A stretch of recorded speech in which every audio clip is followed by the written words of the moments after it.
श्रियकान्ताय कल्याणनिधये निधयेऽर्थिनाम् श्रीवेङ्कटनिवासाय श्रीनिवासाय मङ्गलम् लक्ष्मी सविभ्रमालोकसुभ्रूविभ्रमचक्षुषे चक्षुषे सर्वलोकानां वेङ्कटेशाय मङ्गलम् श्रीवेङ्कटाद्रिशृङ्गाग्रमङ्गलाभरणाङ्ग्रये मङ्गलानां निवासाय श्रीनिवासाय मङ्गलम् सर्वावयव सौन्दर्य सम्पदा सर्वचेतसां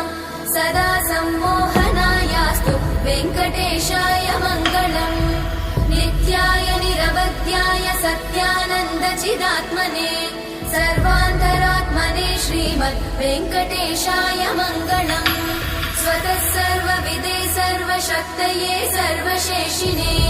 सुलभाय सुशीलाय वेङ्कटेशाय मङ्गलम्।